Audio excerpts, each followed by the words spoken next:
Somebody, my student complained, like, boss, did you, is this the same shirt you were wearing yesterday? I was like, yeah, but I changed it, dude. But I mean, no, I washed it a couple of days ago. I didn't change it. I washed it a couple of days ago. It's like, that didn't really impress him, you know? And I was saying that. All right. So here we go. Larrington is ready for some training. I am too. Let's get into it.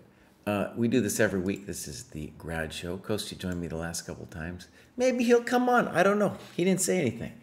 He's traveling today, actually, so he's not going to be here. But that was kind of cool to have him the last couple times. So what we're going to do is we're just going to go down this list. Let's check it out. First up, we got Beetle. Went from 3 to 4 to 4 to 5. Let's see what's going on with Beetle. So that did pretty good. Went up to 659. I believe 650 was the breaking point. And they did some work, mostly tactics. Puzzle survival in everyone's first chess workbook. Very typical.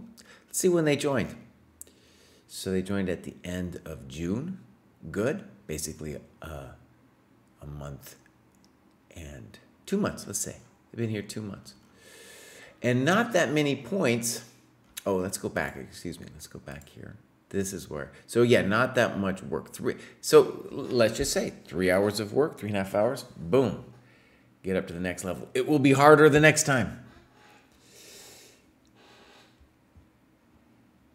Nice, beloved bookkeeper. Carl aggressive rep. There we go, buddy. There we go.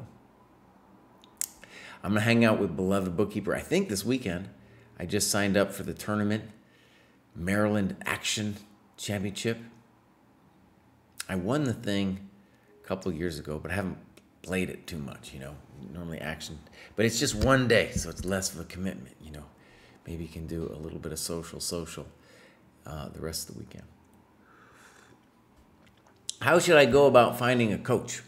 Well, we have a coach's channel on our page, and I would say that the training program, first of all, is a better coach than I could be, you know, because I can't watch over you and tell you exactly what to do all the time, but the training program can. I can't spar with you all the time. Training program can. So the coach will be helpful, especially when looking at your games. But the training program is actually much better. One of the reasons we created it. But if you look on our Discord, we have a coaches channel. All those people are great coaches.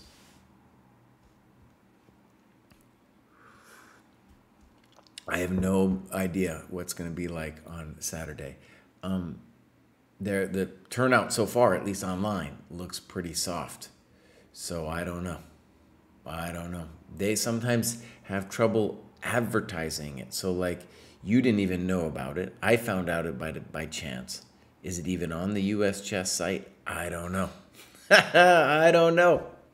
Let's see if Beetle's got a game. Oh, Beetle's got a game. Here we go. Great, dude. Wait a second. So Beetle didn't... Oh, they did games and analysis. Okay, great, dude. Great. Okay, let's check out Beetle.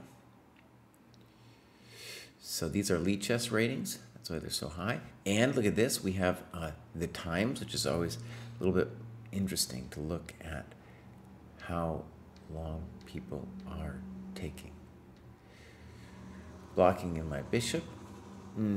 Okay. Now that's poor, right? Calculation error. Correct. Pop.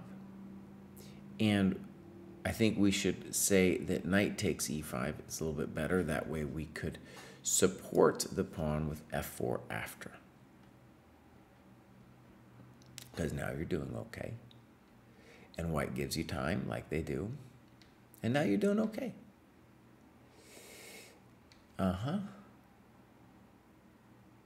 I think what you did is fine.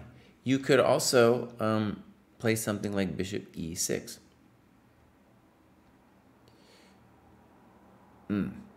That to me is a very frisky move. Spent a minute on this move, and as you can see, that's their time there. And miss queen g7.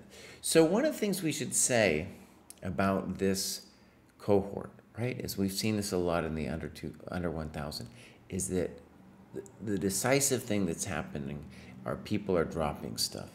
So, for example, black dropped the pawn earlier and now is losing the pawn on g7. Okay, that's good though that you found that move. b3, reasonable move, okay. Poor move. No one knows why knight h4 is being played. What would have been better? Well, bishop b2, of course, right? Felt slightly lost, was aware that white's knight is preventing, but didn't know what else to do. Okay. This doesn't make any sense to me. Good move. And then again, huge mouse slit. Had picked up my bishop and was waving it across the board to act out my calculation. What? My first classical game on Lead Chess, and it shows. Okay, again.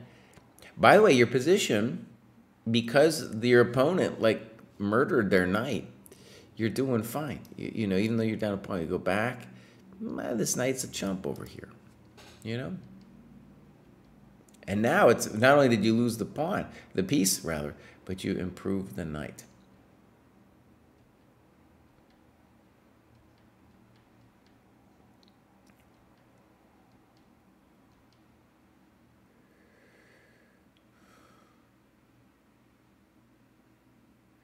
Well, okay, let's say that it's no longer easy. You could play, I think more interesting would be rook g2, intending king g2, knight f4. So then maybe bishop d5, and then probably something like this, and at least you got yourself an active rook, right?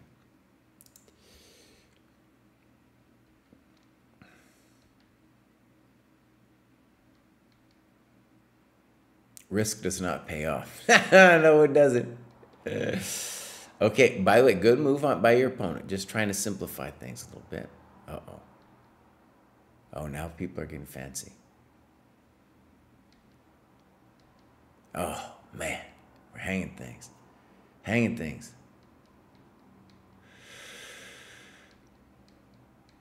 Hanging things. Hey, now this person's pushing their pawn like a maniac.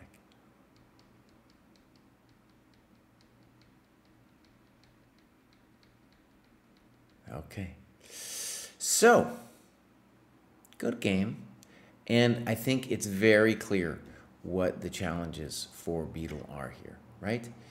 Beetle needs to play the blunder games, right? And that's just where we have people play quicker games, 15 minutes, where they're just focused on not hanging stuff, right?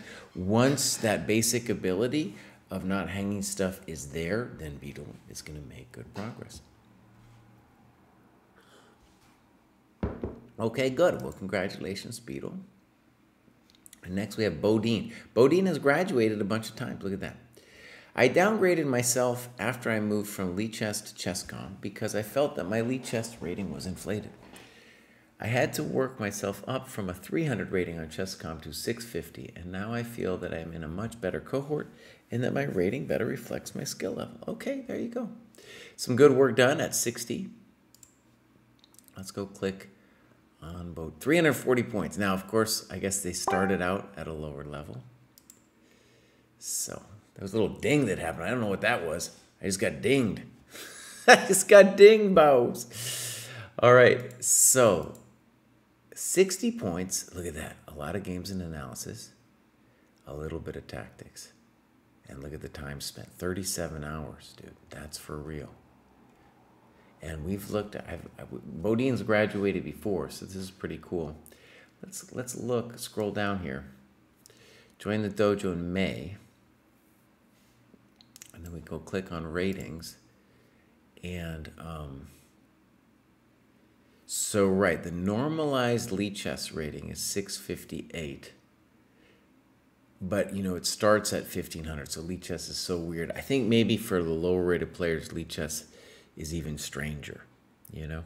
So I like what Bodine has done with concentrating on the Chess.com rating. Good. Okay. And then we need a next graduation is 100 points away. So let's take a look at the games. Actually, I want to do one thing over here. I want to click on this bad boy. Games played, Blender games. Good. We were just talking about the Blender games.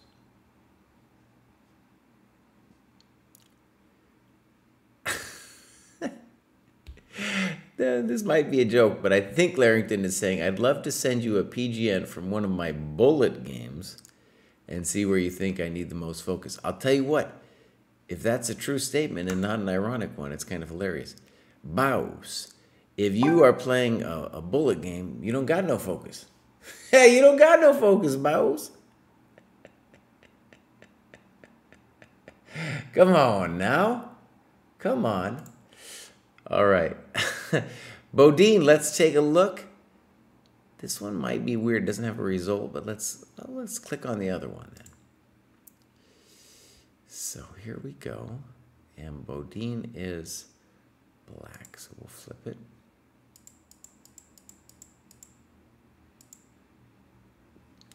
Nothing too interesting in the opening until the queen came out. Well, you know, we should say e3 is pretty weird, blocking in the bishop, okay? And queen f3 is also a little weird. Has to be okay. Has to be okay. And now bishop d6 looks really interesting for you. Rather than retreating, I could have played bishop d6 and threatened the queen while developing another piece. Now, good. Extend that a little further, and I think what you'll discover is the queen is actually gone. As far as I can tell, let's double check. Check to the miserable queen. What's the only move? This one. Then we say, check to the miserable queen. Oh, and there's a dirty trick that he could do to us. Oh no, look at this dirty trick. Bam, oh no! We were going to call the ambulance for him, but he's calling it on us. Oh, baby. Oh, no. What happened? And we're the ones who got smoked. See, that's why you always got to check. Even the GM's got to check. I was thinking h6. I thought I was a genius because of here and here. The queen's trapped. And then if queen h4, g5. Now, of course, this is still a good move with h6, and we can play bishop f5. And the only way for Miss Queen to escape, I think, is like f4 or something. You know? At the worst case scenario, though, we'll win a pawn.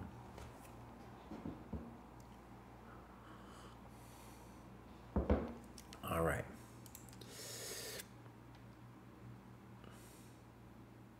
Now I want bishop d6 for sure. Let's do bishop d6. So yeah, you are winning the queen. I guess you're not quite winning the queen, but for sure you should do it, Mouse. You should do it. Okay. One of the things to see about this is that this level, they're gonna forget. They're not gonna develop their stuff. Okay. And so that's our opportunity to win with development. So you miss knight takes c7. Again, what we said earlier, at this level, it's going to be missing basic things. And what you need to do in your annotations is then tell us what you think black should have done. For my part, I still like bishop d6. And then if they take, what we'll say is black is up amazingly on tempi because we got all these people out. And white has nothing out. Check to the miserable. Now we're in trouble.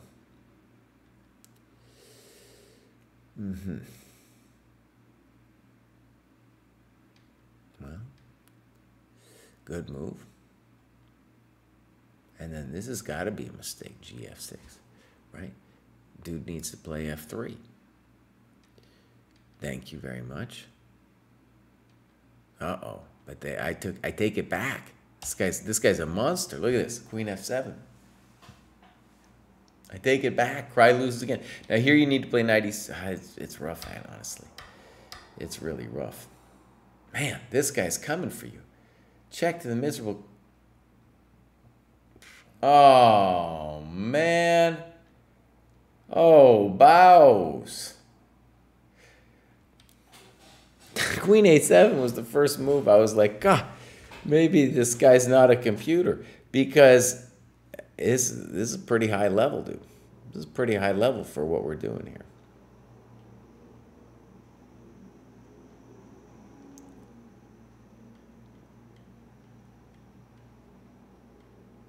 Dang.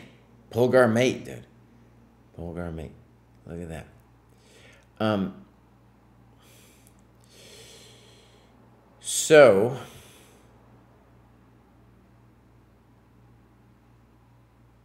Oh, let's check out. Maybe I did miss something. This is from Oscar Chess, because I wanted to be proven a genius, and I think Oscar is justifying my geniusness. So H6, HG, HG, Rook H8. It shocked me so much that I didn't look for what Oscar found, and that's just the simple bishop F8, and we are up a significant amount of material. So H6 Kraai was a genius. He just didn't look deep enough himself.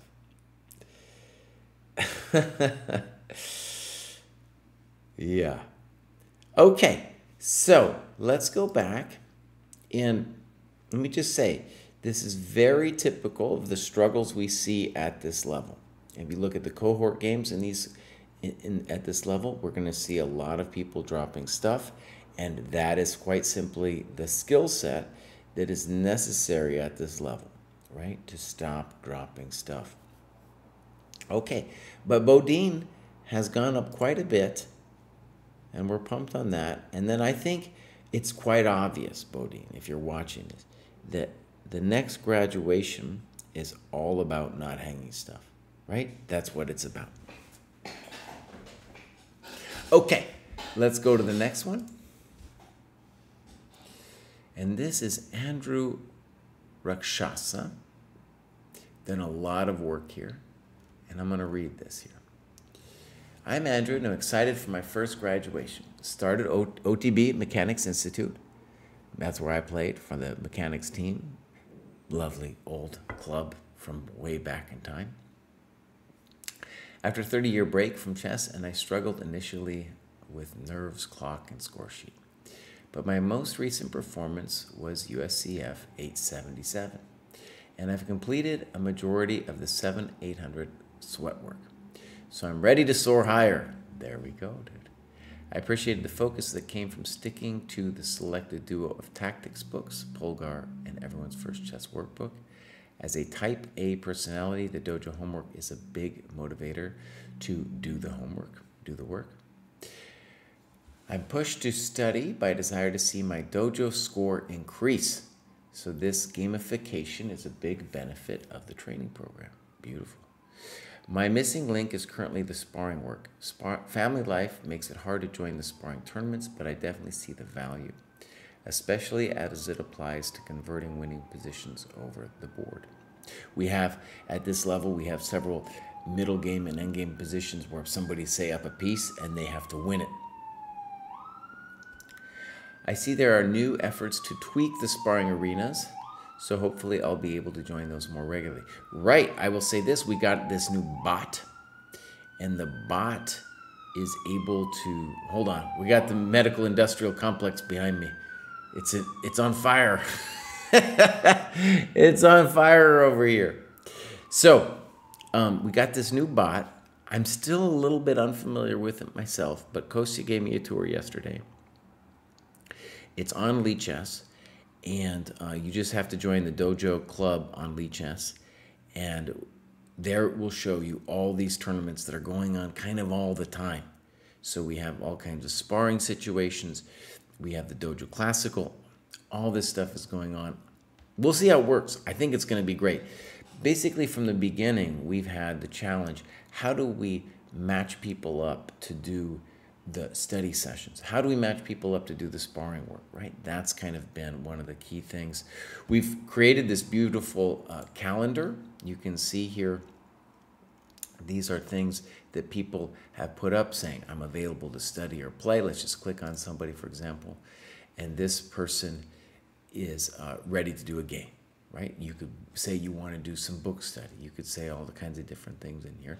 So we have this, but then also, since it's a little bit socially awkward sometimes for people to do this, we also have the option of doing the tournament.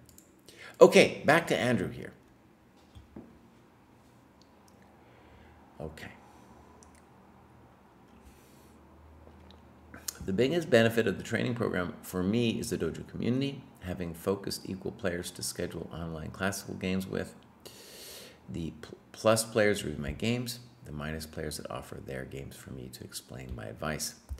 I've met other dojo members at my club, nice, and it's fun to prep with and root for them during tournaments. Nice too. That's great. Okay, let's go look at Ambush here, aka Andrew. Oh, so, beloved bookkeeper, I did initially sign up for the wrong tournament. I wrote them an email, and they fixed it for me. So I think I'm set. All right. So let's look at this. I think what's going on is Andrew got up to 600 or something. Let's go back, actually. Let's click on what Andrew was saying. So they got, recent performance was 877. Okay. So maybe this will be updated soon. And then they're now in the 800 to 900 group. Okay. Maybe also just starting over the board, in which case that rating could be bopping around for a little bit. Okay. So let's look activity.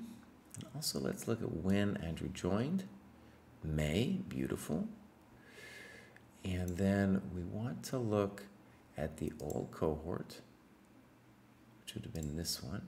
108, that's a lot of work, dude. That's real work. Yeah, I like it a lot.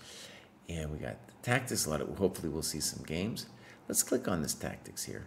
Oh, that's a good distribution right there. One of the things I'm noting is that people are really going for it with everyone's first chess workbook, but at this level, we generally don't see too many people doing the mates yet, right? But we do see some here with 306, and that's the total amount of mates in 1-2 right there. Okay, I'm pumped for Andrew. I'm pumped because Andrew's clearly going for it, playing the over the board, playing at the mechanics. That's the way. That's the way. So I expect we'll see Andrew again pretty soon. And the time not done, that's okay. We'll look at the games. All right, let's look at the Iceman. Okay. This is a fellow dojo cohort member who's also doing the work. Now, Andrew, forget about the openings for a while, Bows. I know it's real nice to say things like Alapin, okay? But if you just play principled moves, you will be doing much better. So, for example, you're talking about other options. As long as you bring your pieces out here, it's going to be fine. The opening is not your present problem. Okay. Now, why? Because at this level, your peoples are going to be hanging stuff, such as right here. And I will say to Iceman, too, clearly Iceman has studied a little bit of openings, too. Not the time, Iceman. Not the time, buddy. Your time is later for the openings because you're hanging stuff, okay? Boom, boom. And Queen A5 looks like a good move, but doesn't do anything. Doesn't do anything. Knight C3. Very good. Okay. Let's read about Bishop E4. I spent 2 minutes deciding where to retreat the bishop. But this retreat walks into D5, so I'm forced back to C2. Okay. Now you write about Bishop B3. Now let me say this is a good point to just explain a practical issue that you let's say, call it a skill that you're going to need to master. Your opponent's going to give you a piece. And at this level, one of the things is not only to not drop your piece, but then to shut them out after you've won the piece, right? So, one metaphor that I like, and this is the reason people say to trade when you're ahead, is let's say you're hanging around San Francisco and you get jumped by those people, man, in the alley, and you got, let's take it out there. That just gets too weird. Let's just imagine you're in a gang fight for a second, okay? And you got 21 dudes and they got 18. So 3, a difference of 3. You start, and then, okay, what is that? I think that's a difference of like 7 to 6 or something, right? Of a ratio. You start trading things off though. And the more you trade down, the more that ratio is going to go up in your favor, right? So that's why your move here should be snip. Also, it's just time. You're saving time by taking this bad boy, right? Okay, so pop. Little awkward, right? A little awkward to play queen d2. Okay.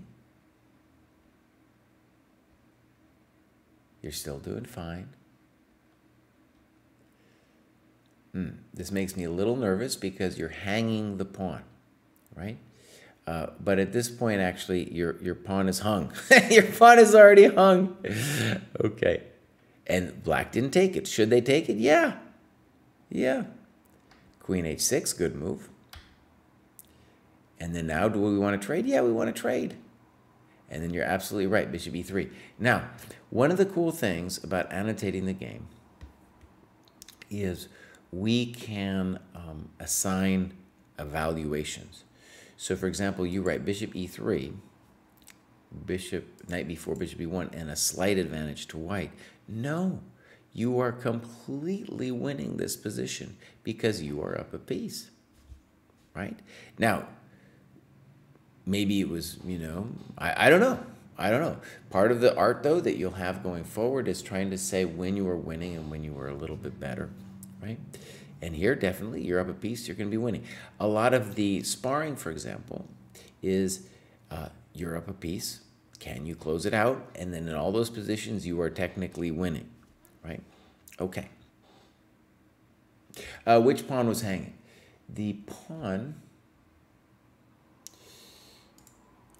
on d4 was hanging, right? So queen d4.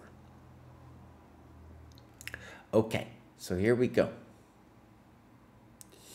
Rook g2, knight d4. Okay, now black is starting to get a little bit of play, and we go passive to protect our pawn. Okay. Okay. Okay. Let's read what you write. This is not a great move. I'm trading trade-off material, but my bishop is a good piece. Entombing the black king, well written. And my pawn on f3 is going to fall to knight f3 after I capture on g5 with my rook. Correct, sloppy plan. Better to play something like f4 here. Okay, fine. And, another way would just be to play f4 now, right? Or bishop e3, and then, do something after that. But f4 looks fine. So notice, now things are they're getting a little spicy. And one interesting question, in fact, would be, well, how do we evaluate this position? it's looking like maybe black is got close to enough play. Rook e1.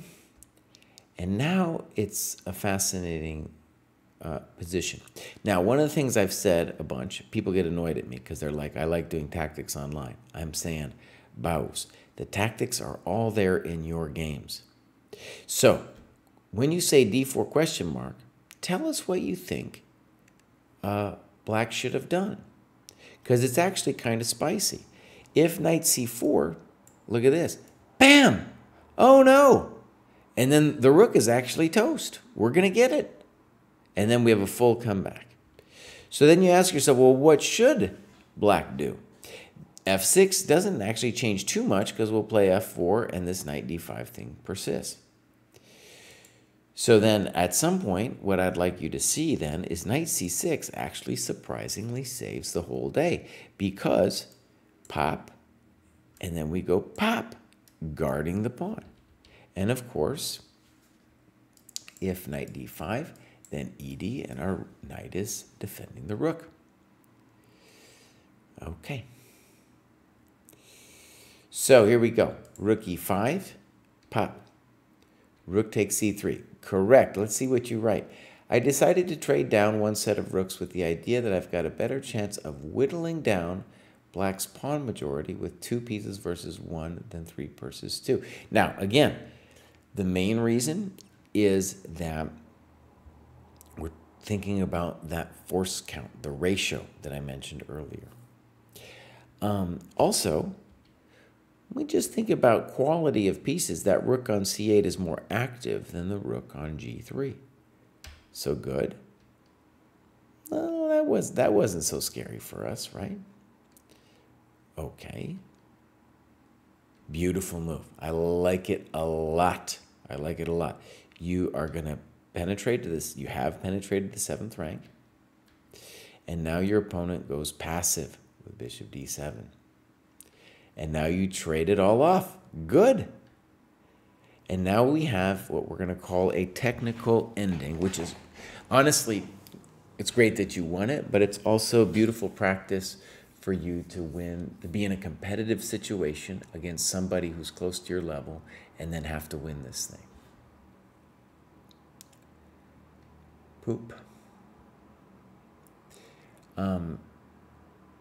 Now, big questions about how black should play this. I don't like this move because this weakens the light square control and in particular facilitates this movement. Good. Now, here's our moment of spice. Here's our moment of spice because black is getting counterplay. Now, one thing we should say is this wasn't forced because black isn't actually doing much at the moment. So it would also be possible for you to sit on the position and play a building move like B4. I know the pawn doesn't move all that fast. I just went a little fast on me, right? Okay. Now, this probably wins too, but it's just getting spicy because now black does at least have a dream, right?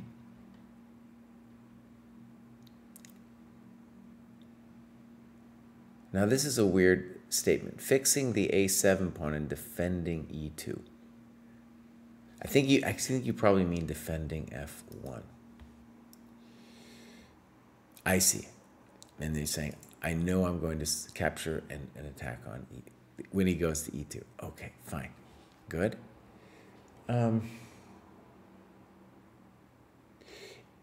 It would be cool to have like a, when you did this, to like tell us how much you saw in terms of a variation. Did you say to yourself, oh, I'm going to take it when the dude gets to E2, or did you have like a full variation in mind?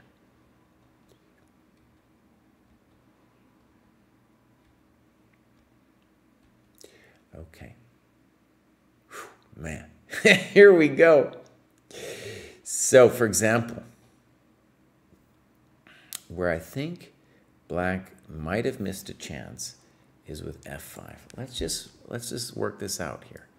A4, F4, A5, F3. And notice you might be the one to have to call an ambulance now because this bishop is, it's like your tempo jammed, right? Because the bishop's in the way. And so we lose a tempo, let's say with this move.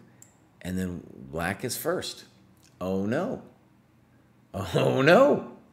By the way, this is how you learn endgames, by doing stuff like this. Now, I want to stress, when we were back here, I wasn't 100% anymore. This position, I'm 100%, you're winning. And so once we allow counterplay, it starts to get a little hot. And you can see now why I would like to start pushing my pawns on the queen side before I run over there, because black isn't going to do anything for a long while yet. Okay, so king d5. And now it is legitimately hot. So we're going to look at king a7, but to me it looks like in this position that f5 gives you grief. Right, intending all the way down and then e2. So black does it this way, and that is just much slower. And now you're going to get there first, and you magically have that move. Amazing. Whoo! Spicy. And right, you're just too fast. So a couple things I want to say about this game. This is a 15-second increment, so people do have time here. They're not getting crushed. So a couple things I want to say about this great game is this is the kind of competitive struggle that will make you a much better player, right? Forget the openings for a little bit. Concentrate instead on annotating games like this, doing the tactics, and what we're going to say, I want to say is, I do think your tactics are stronger than most of the people I'm seeing in the under 1,000 cohort, right? You're still making mistakes, right? But it's still not as bad as you know, the people, let's say, around 800. Okay, so I have strong sense that you're going to go above 1,000 soon. And when you do the annotations, try to do more variations. Try to look for tactics. Okay, cool. Let's do the next one. So next up, we got Edwin, playing longer time frames and analyzing my own games and games of grandmasters. Okay, let's do it. Edwin has already graduated one time. Good growth.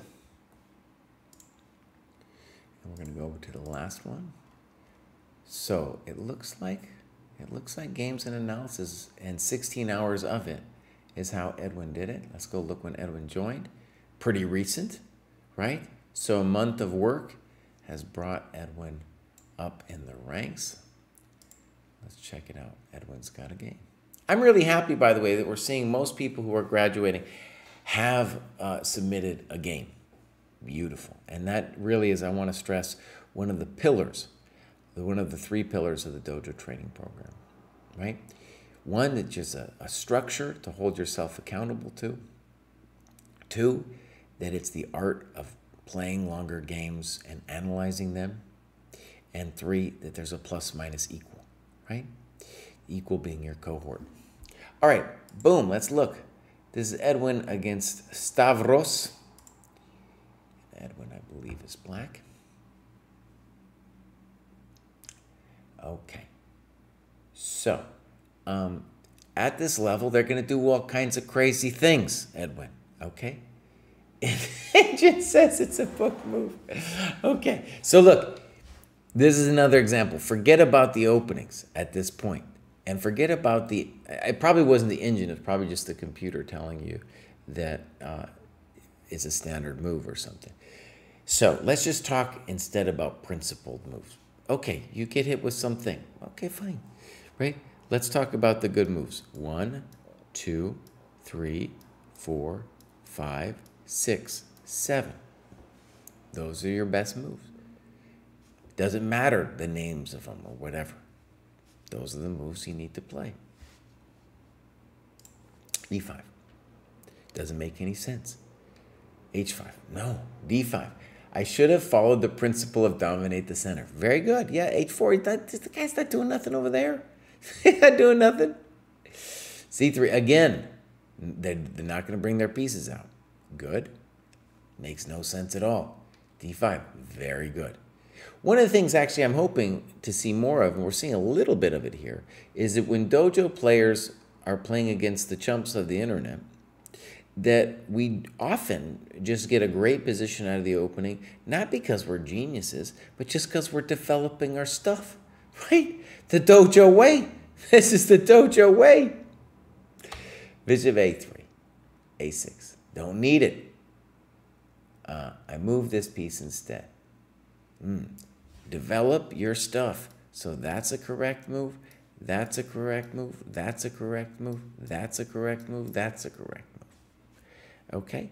Bring your dudes out. Pop. Thank you very much. Okay. You're doing fine. You're doing fine. Your opponent refuses to develop. This one I like less because you're not actually threatening anything with b5. What do I want you to do? I want you to bring your dudes out. Also, you could fix your king and your rook by playing Papo Papo. I don't like that one. Weird. And you're hanging your e-pawn. Okay, so let's say something obvious. By following the principles, it's going to kind of save your soul, right? But you need to be really aware of the attacks, right? So your opponent played knight f3. We've got to think about it. Got to think about it. And you write about knight g4, but look, this guy's got to move. This one here, he's got to come out. Out.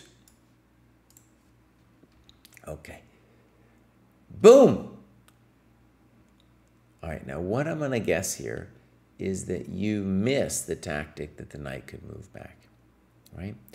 So what am I talking about? There you thought you were winning the knight. He pulls it back. Now, let's stress about something. Or let me stress a point. I'm not going to stress about something.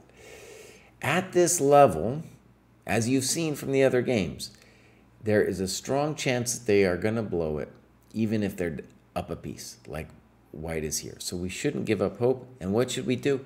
We need to bring our stuff out. Out. Out. Out. Let's go, baby. Let's bring this dude out. You know, maybe we'll pop it in here. Maybe then we'll pop it into g4. Oh, he's going in one line, right? And we need to eventually fix this rook. So like your opponents are doing, you're just giving them time. Give them now a pawn, and now we're giving them a piece. Okay. So, Edwin, clearly, it's clear what the improvements are that you need to do, right? Okay.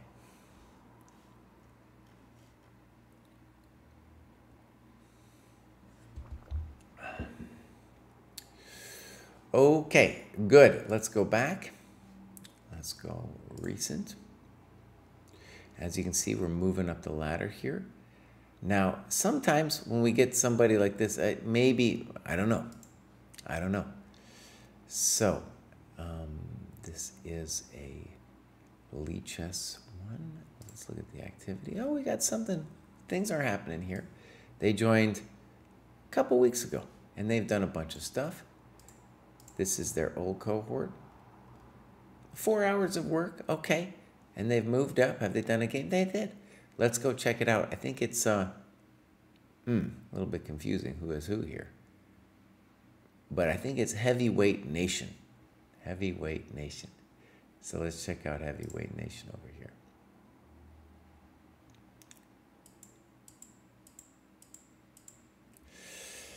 Okay. Now, as is typical, this is where I yell about openings. But okay, so yeah, we're getting all kinds of stuff about classical variation, yada yada, intermezzo variation. Okay. So what are we doing here? People don't like it when I talk about too much opening study, right? One of the nice things about the dojo is we'll tell you when to study openings, right? So for example, right now, you have a rating of 1297. And so what we say is at this level, you should begin to look at a defense for black. Doesn't have to be too intense. Like what you're talking about there is like you're got intermezzo variation, all this stuff, man. Okay. So slow it down with the openings, do the other recs, right? There will be a spot for you to get the openings done later. All right, let me go back. Heavyweight Nation. We got a question. Hi, everybody. I'm around 2,000 on Lead Chess, and I'm struggling to find an opponent of my strength to play longer time controls. Does the dojo have people of that strength looking for opponents? Absolutely. And there's two ways to do it. You could join the dojo and the training program, and then you'd be in a cohort, and those people would love to beat you down. They might not beat you down. I don't know, but they would be of your level. Okay? And the other thing is our dojo club at Lead Chess, which we just developing. There's all kinds of classical games being played there. We have the Dojo Classical Tournament going on as well, right? So those are some key options to get longer games. Also, longer games, let me just say I have a student who plays some online. We look at him, and so many times he's playing a cheater. It's just like, and it's not the case, I don't think, that you are going to be guaranteed not to play a cheater on the dojo, right? But it's just like demographics are destiny. There's not that many people at the dojo, people who are earnestly looking to improve, that are cheaters, right? Whereas, dude, you play online, you never know. Oh my gosh. Okay, here we go. All right, fancy things. And queen e2 is, of course, weird because it's blocking the bishop. And now we get a whole discussion about which moves are top. Black should just be developing their things, as white should. So, for example, at this point, if I was going to be white's coach, I would say, listen, knight c3 is probably fine, but I want you to be aware that when you play knight c3, the knight is fundamentally not great because this pawn dominates it, right? Takes away its squares. Good move. White is offering a trade of it's the dark square bishops. It's fine. I was not sure about this at first and was thinking about possibly moving the bishop to b4, pinning the knight. Okay. Pretty doubtful that white would blunder that, obviously, and looking at all the possibilities, I felt there was nothing better than trading off the bishops, as it would not help white develop, being that he could take with the queen. The engine offers a really alternative move here, which is bishop a3, which I would have never seen, and the move really doesn't look human. The idea looks to be that if white takes, then queen takes c3 is game winning. Correct. An extra move that I considered here was bishop d6. Okay. So bishop a3 is, of course, a very fancy move. It's a great move. And the key tactic you would need to see, and this is where the computer is a little bit misleading. Okay. So the key tactic you need to see on bishop a3 is not only this one, but what happens on castles, and the answer is pop. You know, that's the bummer right there. It arguably doesn't completely end, because in this position, if white's allowed to capture back with the bishop here, then he'll be okay, which leads us to the fascinating variation, pop. And then I will say black is winning. But a lot of players at this level have a real discomfort being down the queen, right? But black is definitely winning this position. Okay. So here's the thing. When you look at the game with the engine, it'll be really hard for you to see a lot of things like that variation. I think, for example, that bishop a3 is a mistake if there's no, well, I know it's a mistake if there's no queen c3. And the more I look at it, I'm going to say it's a mistake if there's no queen sack.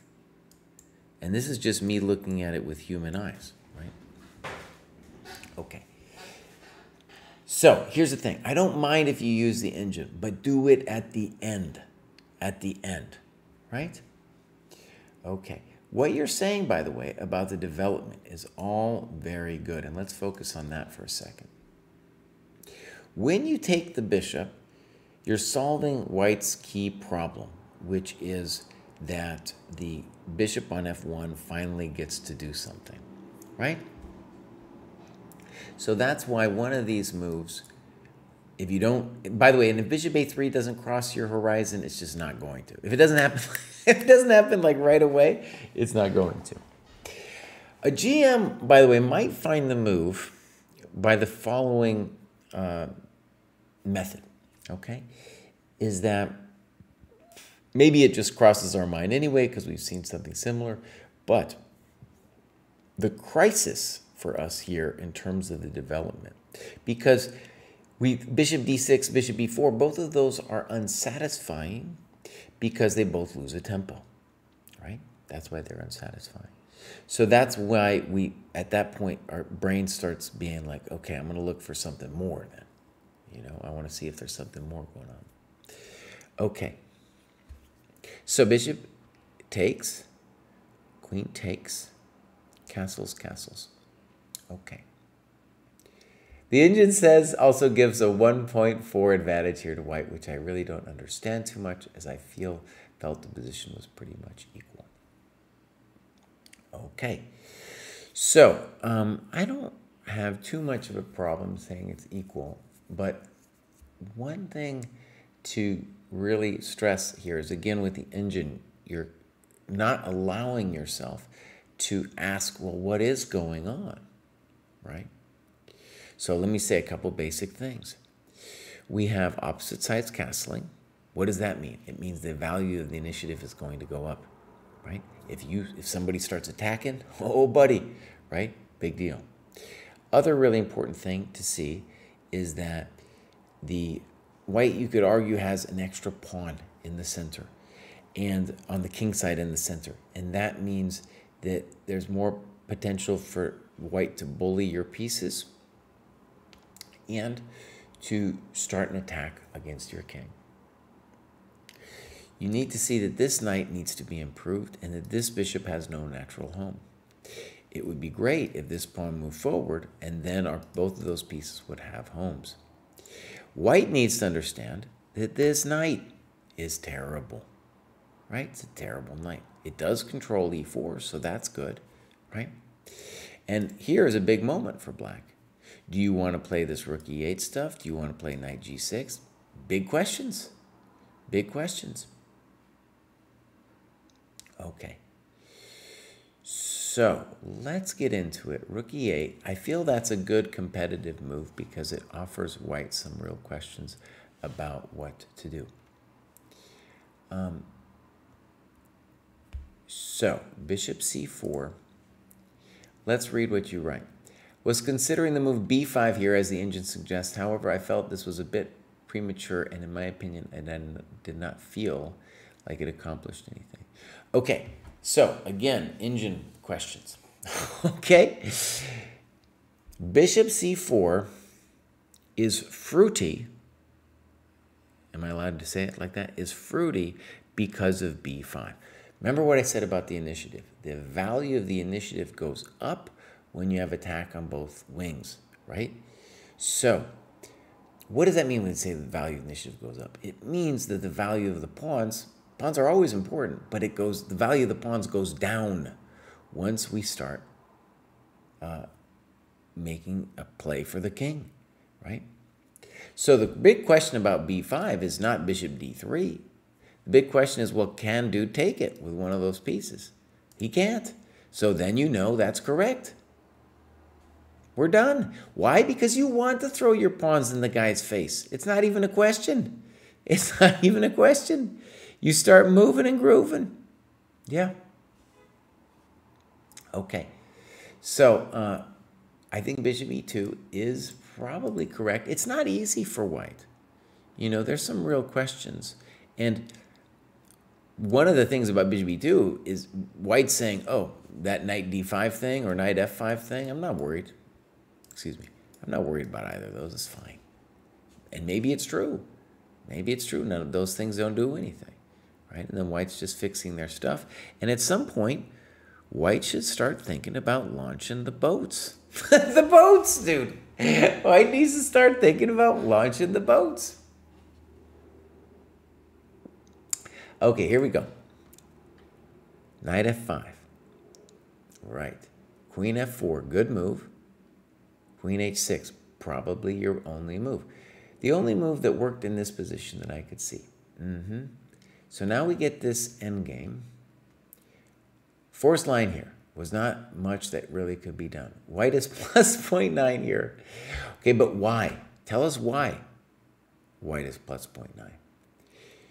I'll tell you. I'll tell you why he's plus 0.9. Because your knight's a jerk. Does your opponent understand it? No. At the general in this level, they're not going to understand that your knight's the problem. So, what would have been white's best move here? White to play. Positional play. I'll tell you what it is. It is f3. Yeah, f3. Say, knight, you're a chump, buddy. That's it. And because you're a chump, I don't know how you're getting back in the game. It's over for you, Mr. Knight. You know? Yeah. So, white blows it, and you correctly bring the knight in. And now you're creating some real drama. You got the knight f2 drama, you got the knight e5 drama.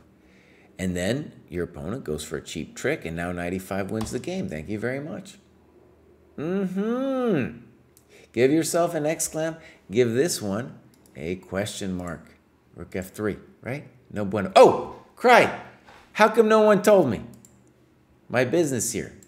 You guys need to tell me, man. You guys need to tell me when my layout isn't quite correctamundo. Come on, you guys. That's your fault. That's your fault, buddy. Okay, so actually let's scooch it over just a touch. Zoop. And we'll scooch and booch. So rook f3, knight e5. Now we're doing great, dude. Boom. Missed it. Again, the challenge at this level for you is not going to be the openings. It's not going to be the intermezzo variation. It's going to be taking down a bunch of opponents like this, making cheap threats, and not understanding moves like f3. Let's go back a second. Right? At this level, they're not thinking about things that your computer is thinking about, that I see. I'm like, I'm going to play f3 for certain. The knight is dead, locked out. 0.9 point schmine. As long as white doesn't do anything drastically dumb, it's going to win the game. Game over. We're done. Because the knight's so terrible. So then they're going to do a move like this. And then good move, you activate your knight. And then there's real problems. And then again, they don't know what to do, so they create a threat, not thinking. And look at your opponent, by the way. This is going to be very common. Oh my God, I just noticed something, you guys. I just noticed something big.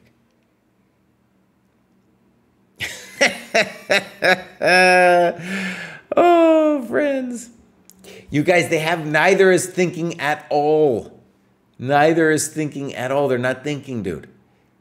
Heavyweight Nation has spent less than a minute and a half on this whole thing. What do you mean you were thinking? Don't tell me you were thinking. You've only used a minute and a half, boss. Wait a second. Yeah, we started at 30. You've used a minute and a half, bro. Oh, man. Now, listen, you are not alone. You are not alone in this kind of mistake, okay? First of all, you got your opponent doing the same thing. As I did mention in the video recently, you know, so much of online play especially, it sometimes happens over the board, but mostly with kids. But online, when people are distracted by a million things, they're just going to be moving because they're system two. Okay, I did a video called "The Two Systems Thinking in Chess." This is the long thinking. It's caloric burn. It hurts. So they're gonna not. You're a victim here too. Not thinking about your moves. Okay, so like this move, I can't. It's 20 seconds were spent on rook f3. Game losing. Boom. Thank you very much. Makes no sense. What does the guy got to do? Got to move the bishop, bows. You got to move the bishop. If you move the bishop, you'll be down the exchange. If you take the pawn, now you're down a full piece. Goodbye. That doesn't make any sense. Thank you. Fine. That makes no sense. Good. Unclear what that does. Now, here I would like to play g5 so that solidifies my knight here, so that it never has to move again. Stop that, right? Boop. Okay. Notice both players are still playing at breakneck speed. Not sure I understand it, okay? I don't like that move because white can just play f5 now. There we go. And now g5. Maybe that's also good. Now you can tell. White has now, because we've been bumping around, white's got a little bit of play. Okay. Pop. Knight takes d5. That isn't it. That isn't it. I understand. There was grief. Okay. Took with a pawn here, which the Indian does not like. Now, why doesn't it like it? Because your rook wants to get active. By the way, I want you to see something. All this time, like if you're going to use the engine as your main source, which you shouldn't, you should be asking yourself, bows. The engine says this. Why doesn't the engine like it? Because you're not activating your stuff. And this, you're thinking the pawns are people. But we have the shirt here somewhere. It's around my house somewhere. Pawns aren't people. And that just means to say that when you play c takes d5, you're thinking to yourself, oh, I'm going to undouble these pawns and that's important. No, your rook is important. Get those pieces active. All right, now it's a little hot. Now, when you say d4 wasn't any good, you need to tell us what you think you should have done. It's a hot position. Okay? Boom. To me, d4 has a lot of sense because maybe you're going to get knight e3. Let's play knight e3. Very good. Now you're doing okay, I think. That wasn't it. Now you play c5, or honestly, I just play knight takes f5. Thank you very much. Well, get rid of that. Get rid of those bad pawns. Boom. Thank you.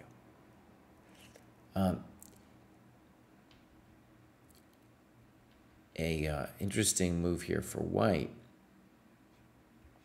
I don't think this is going to save his world, but white should consider this move. And there's at least some practical chances with those beautiful pawns. For example, rook d5, f6. I don't believe in this, but at least this would be a hope. This would allow white to keep hope. Okay, we get this. Trying for some cheap tricks. Okay, I appreciate that. We always have knight h6, though. Good move. White resigns. Okay. Good, dude. All right, a couple things. Okay to use the engine. Do it after. And in particular, write the notes out of your human notes, right? And then maybe in parentheses say, oh, the engine says bishop a3. What a great move. Missed that, right? And then try to put in human words what's going on after it. It will really help you. So good notes, and I think you're doing great. I know I was critical at a couple points about the annotations, but this is actually, I mean, when you look at it, it's still for where you are. This is good annotations. It will be tactics and understanding of basic fundamentals that will take you to the next level. It's not going to be opening stuff. Okay? All right, great. So that was a keel. Let's go back. And now we're going imp. Now imp, dude, imp is a power user. 145 points. Let's check this out.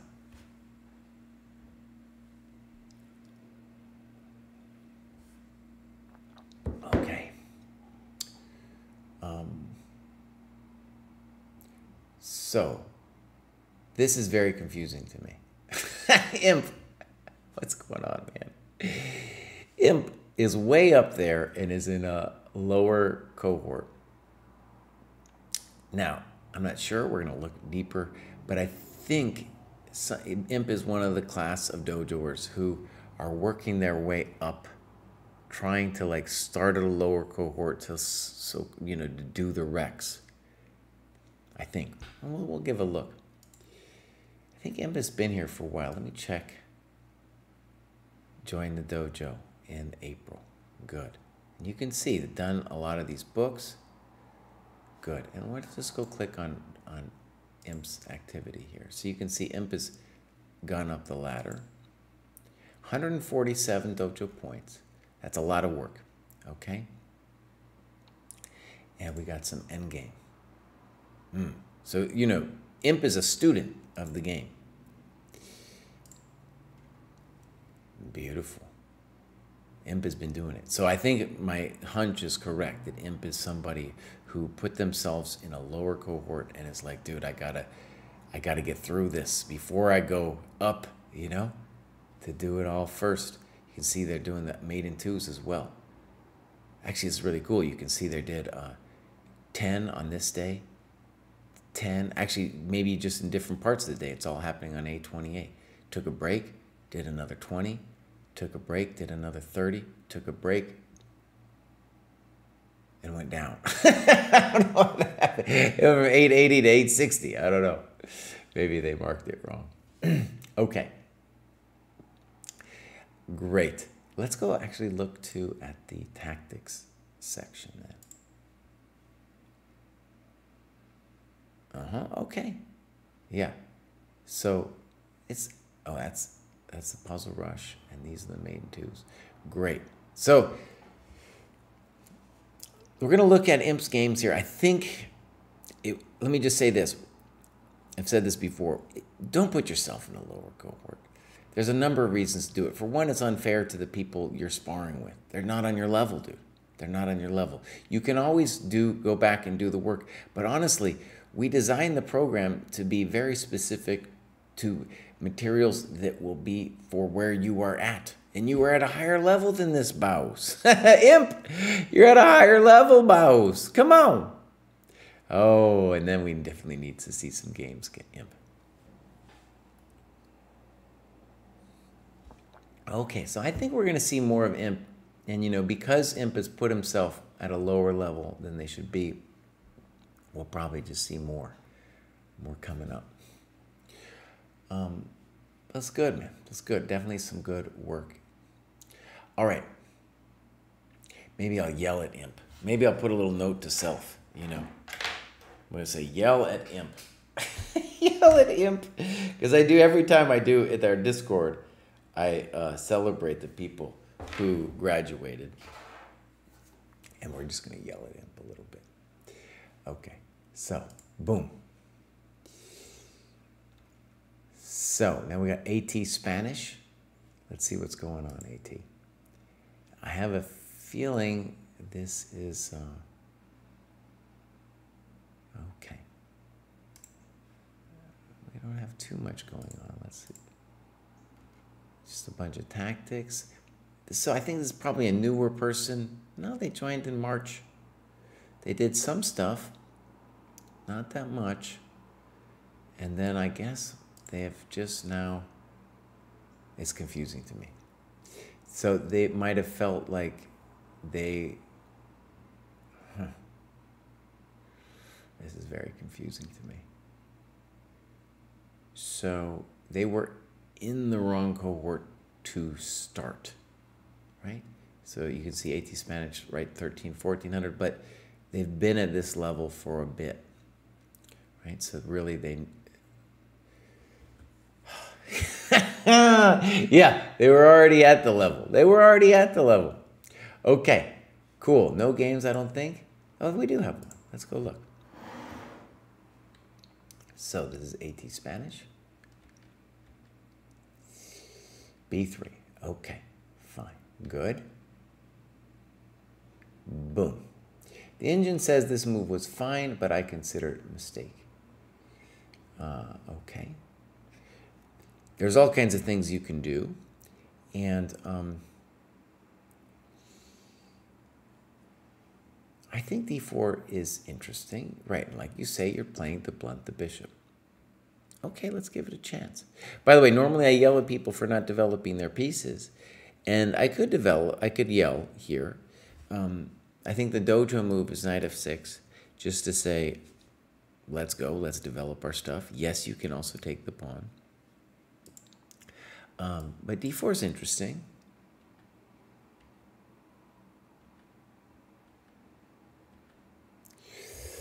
Okay, and so now we have an interesting crisis, right?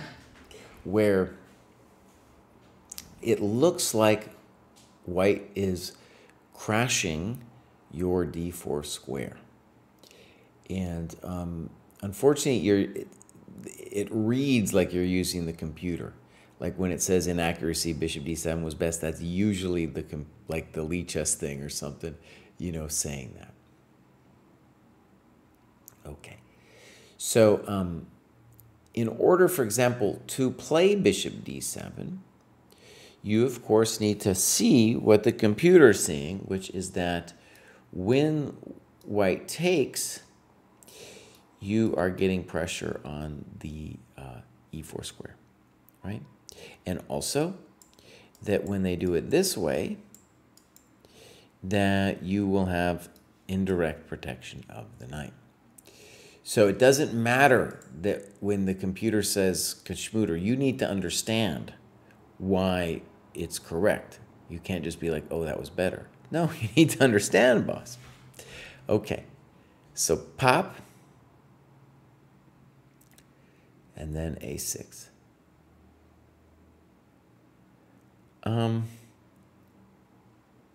Also here, it's important to understand, the computer is liking a6 because it likes the fact that you're getting their bishop, right?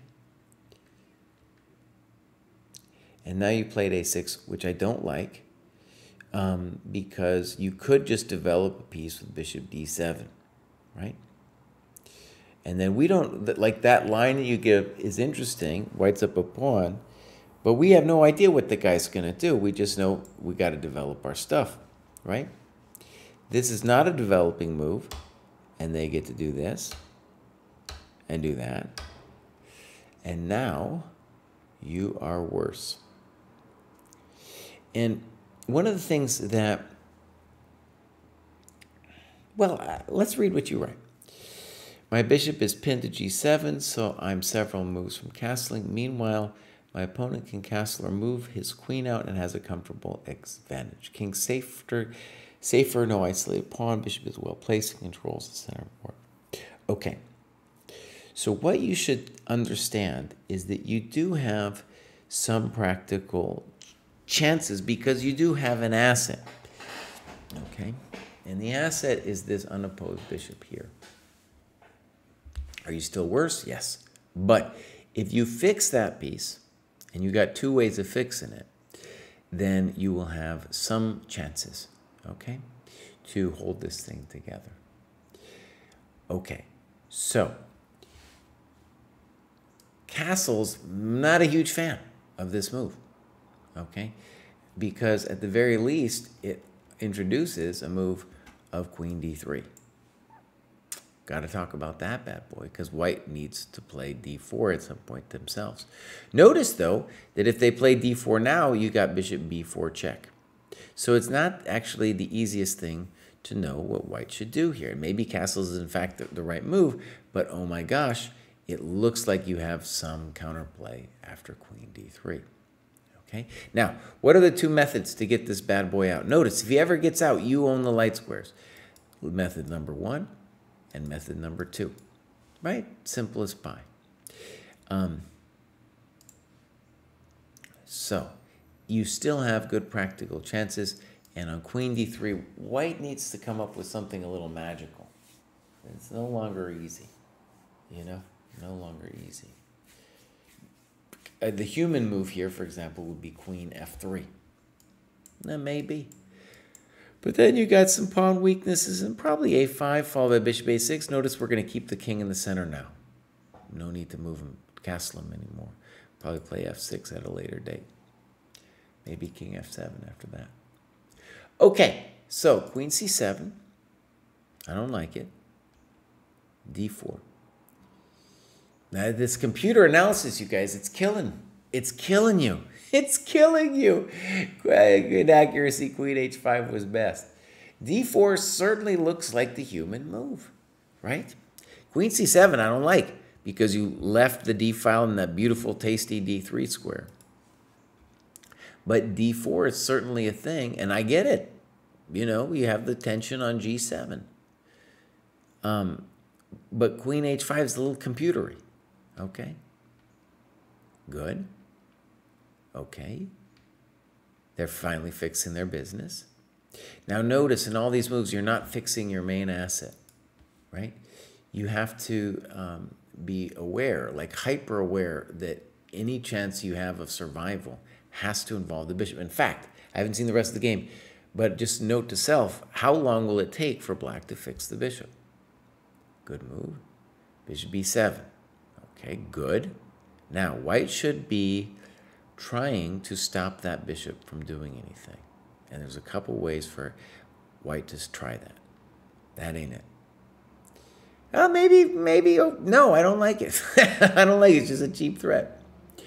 So the options for white here would be queen g4 or rook ac1. And then we have to ask ourselves, is c5 playable? I don't know. It would be very dangerous because we are loosening the bishop this way and the rook this way when we play c5. But we put ourselves in a bit of a pickle in terms of that bishop. Good move. Okay.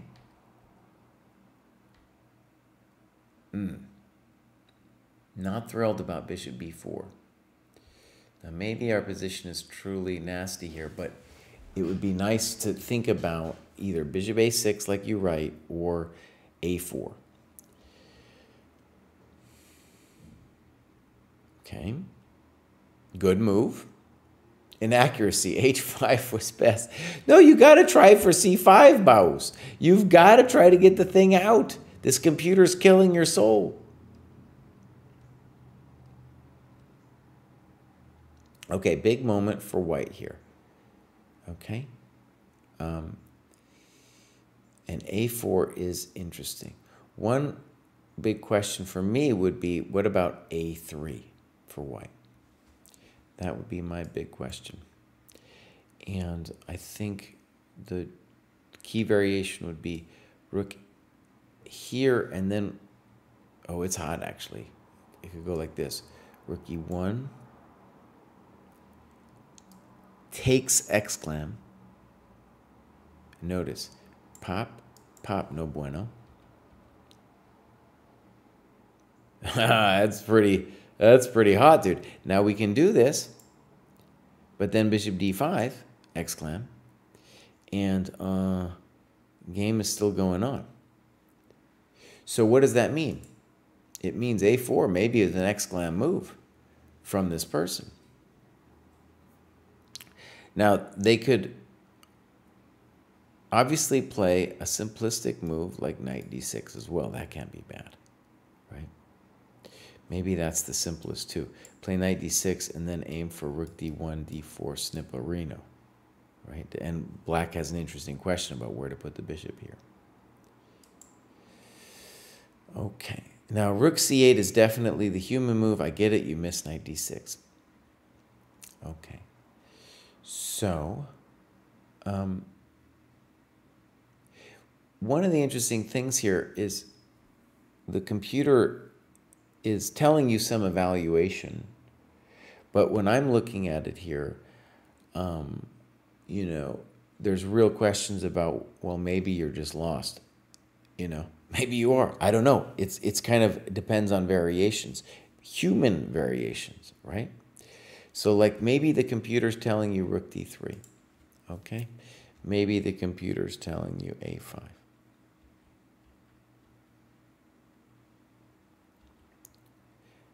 And this is confusing, okay, right? Yeah, very, very confusing. Okay, pop. Okay, so that's presumably the computer line there. If you could analyze that thing by yourself, that would really help, right? That would really help. Okay, rook c8, and then we lose it, pop. So it's an example where the computer's, yeah, helping you miss the more important stuff. There it is. This was a game in Lichess 45-45. I think the fact that my opponent could prep for me definitely caught me off guard. That has nothing to do Nothing.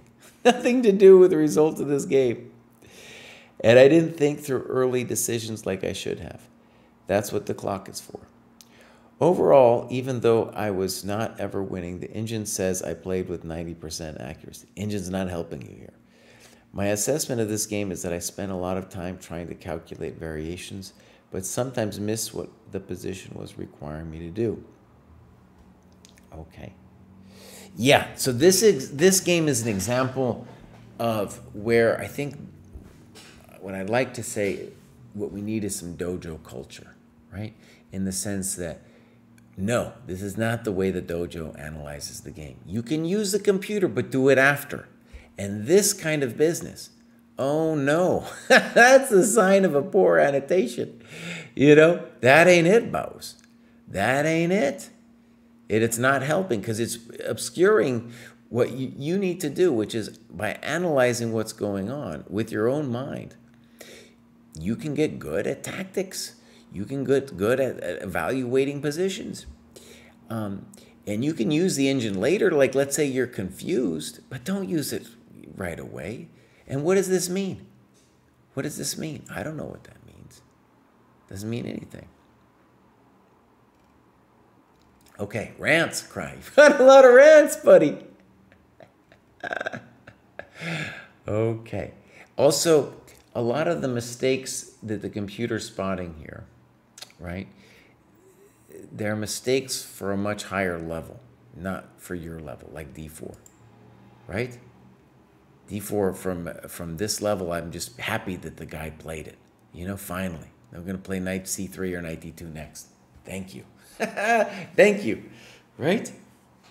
Okay. You guys, this is not the way it's done. Okay? You got to think for yourself. That's the point of the game analysis. All right, here we go. Next up, we got It's Me. All right, let's check it out. It's Me is 14-19. Maybe move themselves up. Let's just see what happened here. And so we want to look at their last cohort. They did 31 points. When did they start? In May. Good.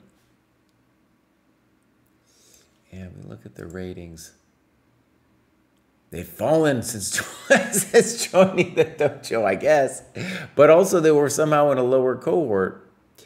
And now have decided to move to, I guess, what should have been their cohort.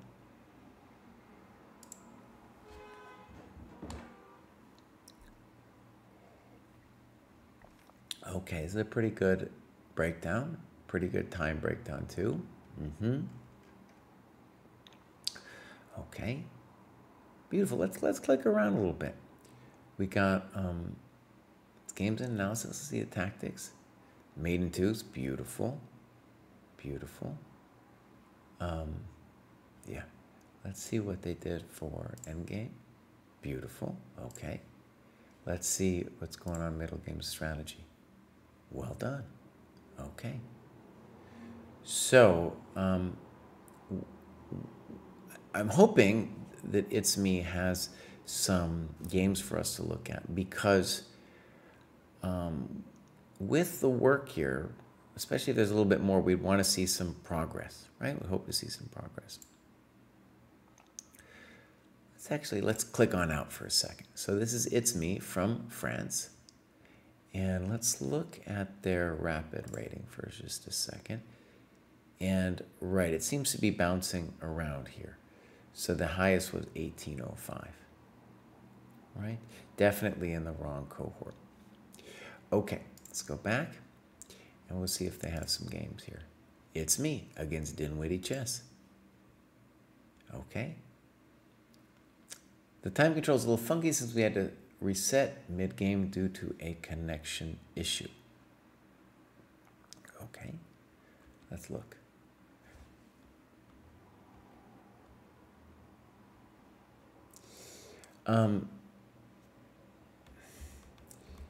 E3 is obviously a little weird. Let's call it playable. Bishop F5, hard for me to call that a mistake, right? C4, good move.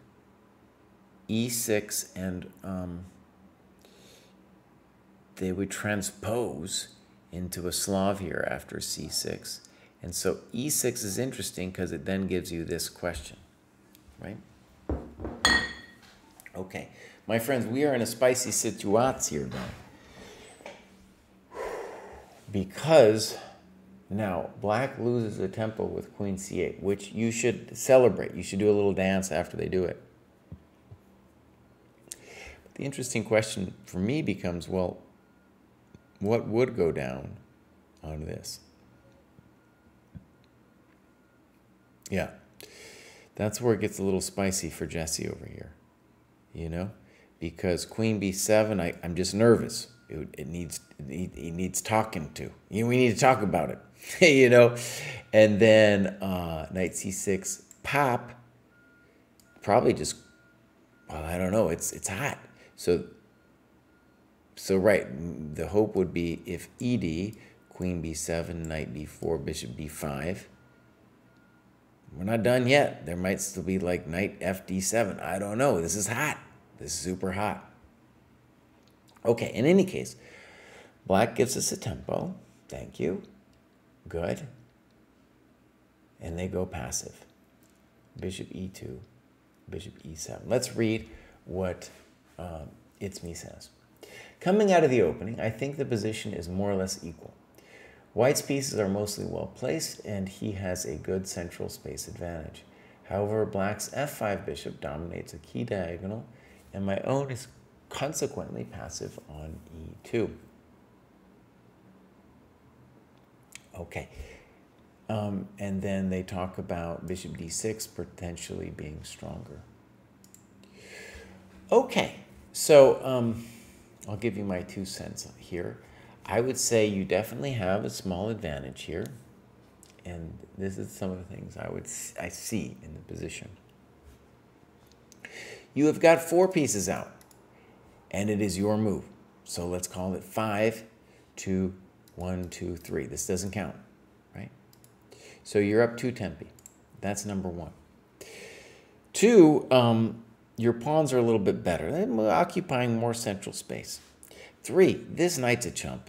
Whenever they play this Slav structure, that's always going to be their worst piece. Now, you could say to me, Kraai, well, isn't this guy chump? Kind of, but, you know, we have a simple and glorious opportunity to play bishop d2, followed by rook c1. You can also play this knight h4 move if you want to be a bishop grabber. Okay, that's also possible. Okay, let's look at what this goes down. What's controversial about knight e5? A couple things. You are moving develop piece twice, right? And you are going to scratch at this piece here, the worst piece. So now that piece gets to do something. Bummer, right? So the natural variation, I feel, would be castles, castles, bishop d2, knight d7, rook ac1. And we're just giving white a question, black a question. Do you have to worry about it? Well, good question. Good question. It's, at very least, it's annoying over there, you know, for the queen. And you have the jump in development. Okay, so knight e5 makes things kind of spicy. I'm not sure I get it. Good move. And then there's some analysis with f4. Okay. Okay. Do I like this CD? I'm not sure, because then it's going to give black some scope for the queen. Reasonable move. And now we have to say that black has substantially improved their position, right? Notice, too, that this f4 thing, which I get it, you had to do, now makes the bishop's job of getting out that much more difficult. You know me well. What do I think black should play? That guy should castle. Come on. Okay. Now, bishop d2. And then now queen g6. I think this is where the middle game started to go seriously wrong for black. The following moves represent a dithering which enabled me to pull further ahead in time. Okay. Yeah, definitely castles short should be the main question. Good. And I think that's, are you better here? I don't know. Let's read what you say, actually.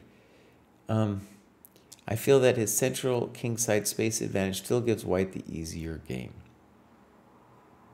Okay, good. Good. Even I disagree, but that's okay.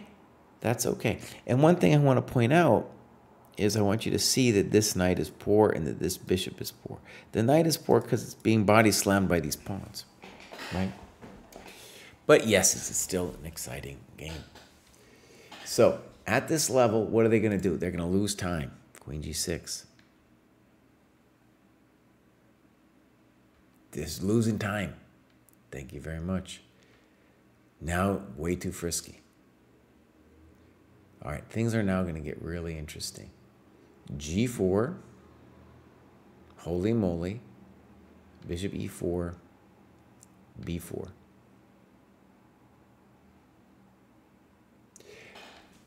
A good attempt at counterplay here by Black, who felt that their position, this is what's said in the postmortem, was pretty dire, and that by sacrificing he could open up some lines. Okay.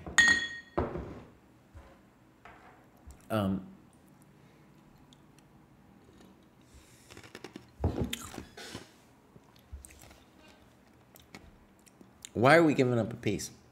No comprende. No comprende this giving up of the piece. Yeah. So, okay. Let's look at this for a second.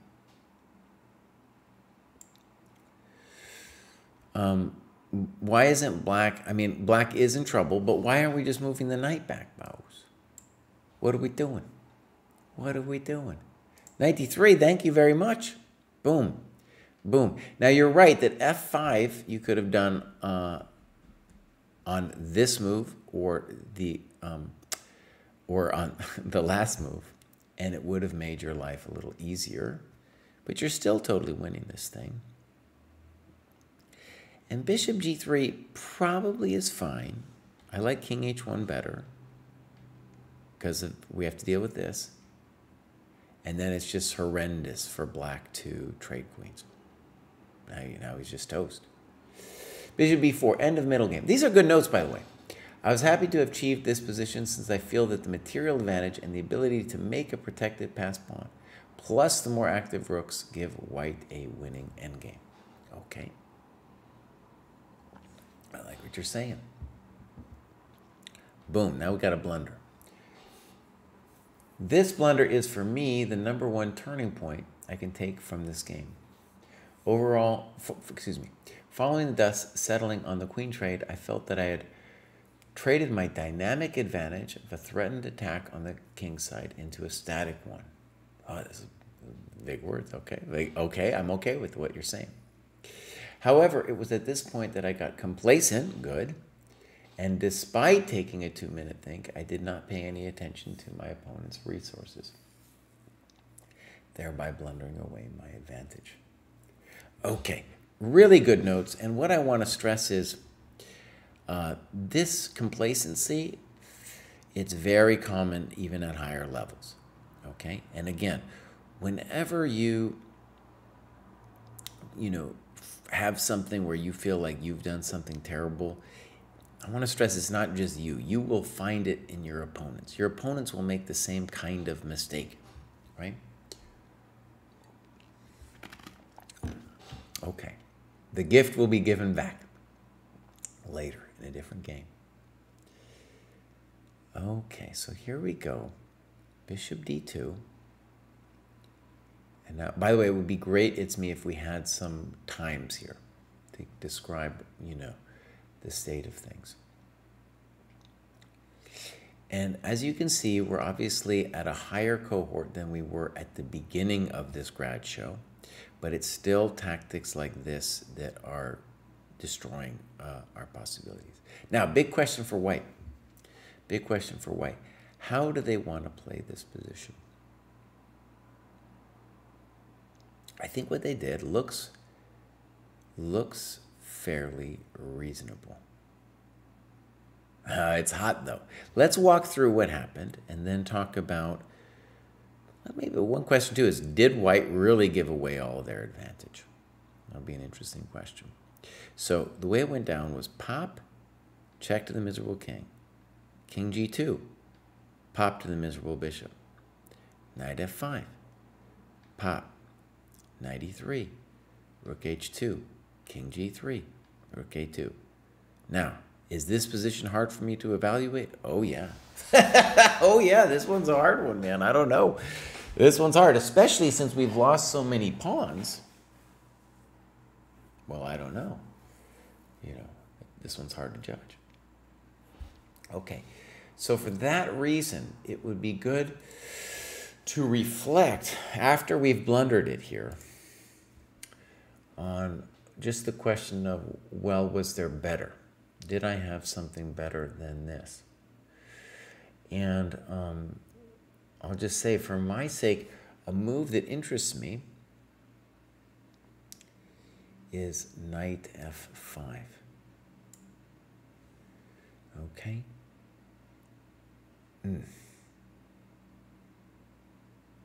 It's hot. And,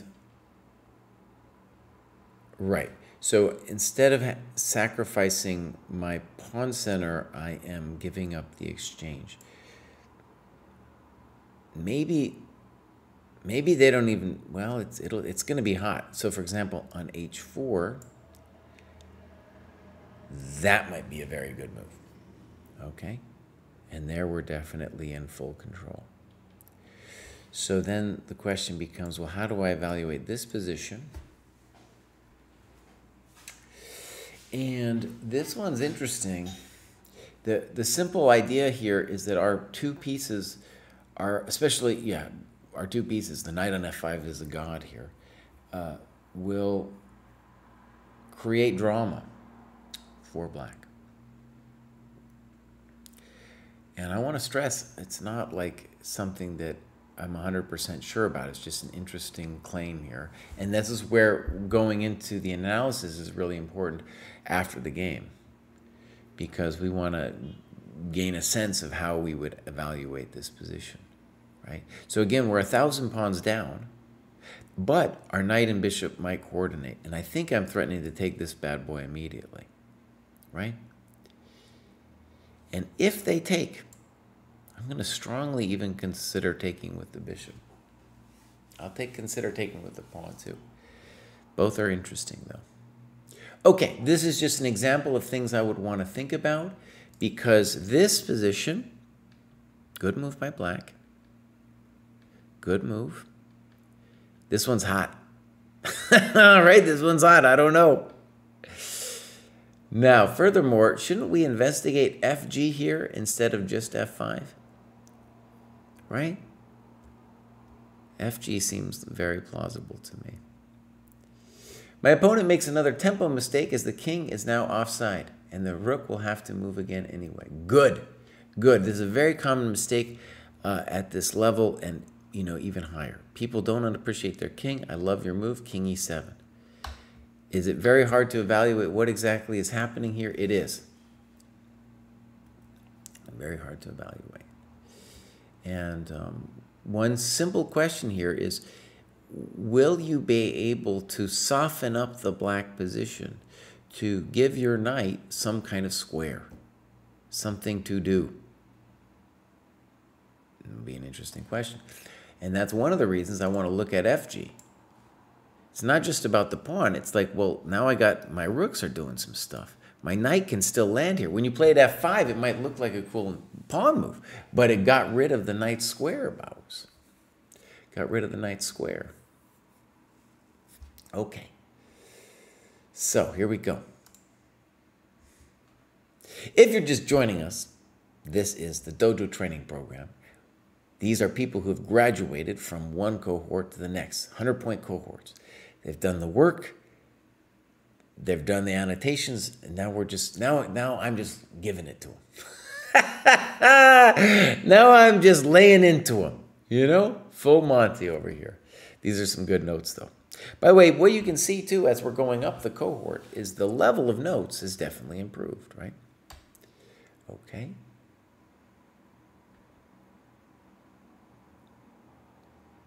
King G5, Rook E5. It's getting hot. Boom. Rook A3. Although personally I would have preferred Rook G8 to keep the white king passive, I think taking the E pawn was probably fine.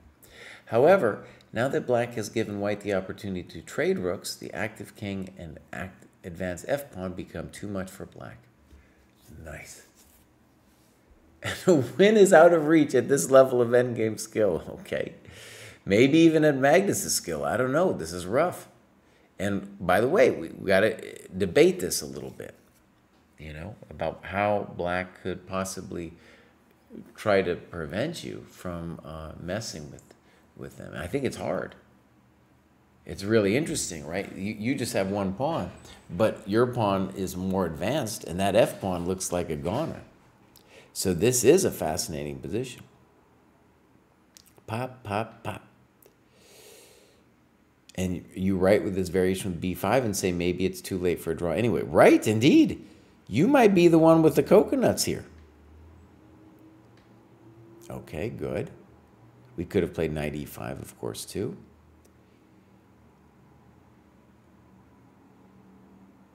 Wasting more time on the wrong pawn. Well, tell us what you wanted to do.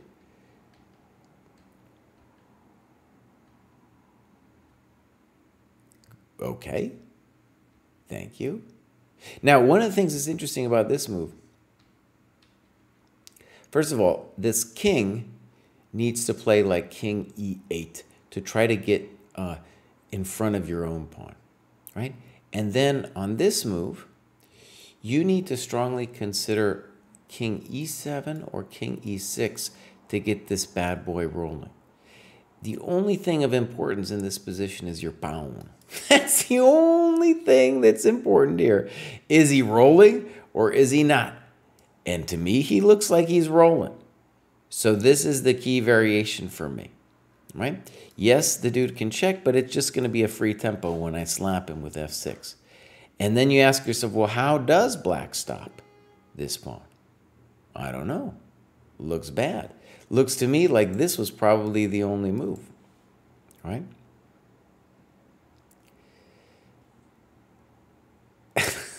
I should play blitz against Hans.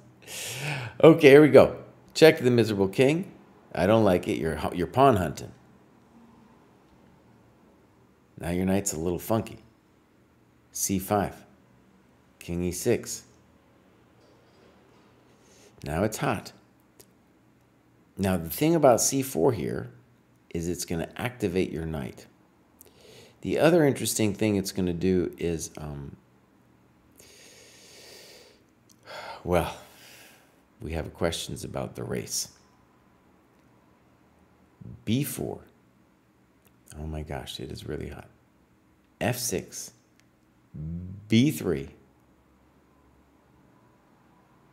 Oh, it is hot. Knight E3. King D4, and obviously that's a blunder because of knight F5. And then I think the key variation we want to put in is C3, C3, F7, rook here, pop, and then he's a goner, right?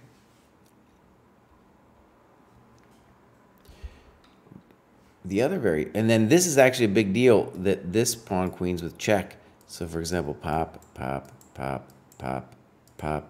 If it wasn't queening with check, we would get our own business in.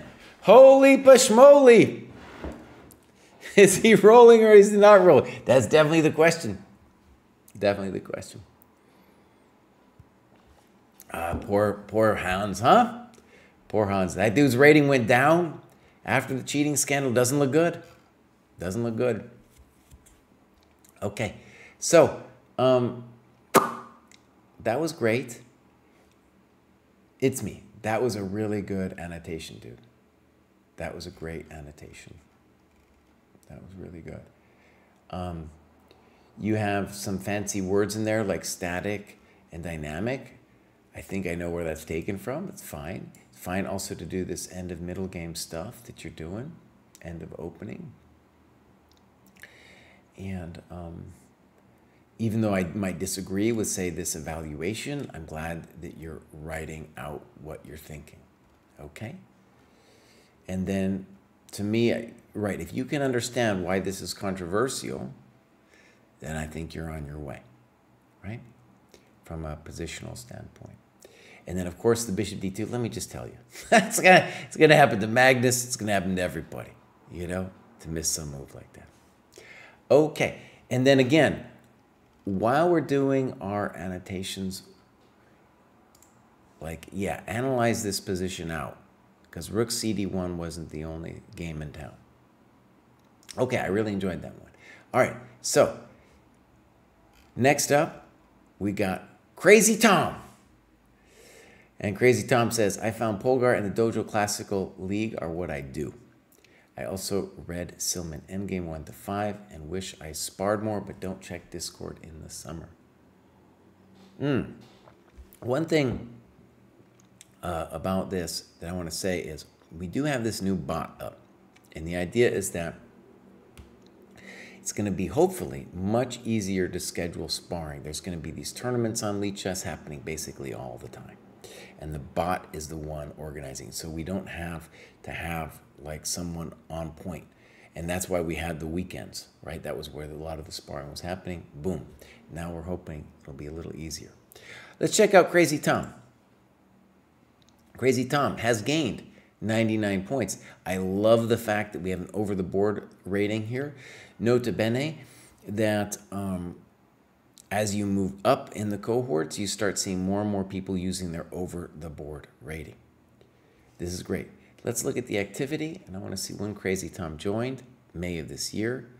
Honestly, when we see somebody with May of this year, it often means that they were in Dojo 1.0 and then transferred over because we had the new site developed in May. So, and what we're going to do is look what they did. 76 points. Looks like all tactics and endgame. That might mean that we don't have any games from Crazy Tom. We'll see. Look at that. Polgar mates in 2, boss. 1,500 of those bad boys. That's what we're saying. Done some of the mate in 3s. Done some winning chess tactics. Done some puzzle survival. I like it a lot. I like it a lot. Okay. Let's pray that Crazy Tom has a game. Look, Crazy Tom's got a game, boss. My biggest classical upset win. Okay, let's take a look. Now, we're going to assume, well, okay, this is an old-time thing. Obviously, I don't approve. But we're going to leave my problems for another day.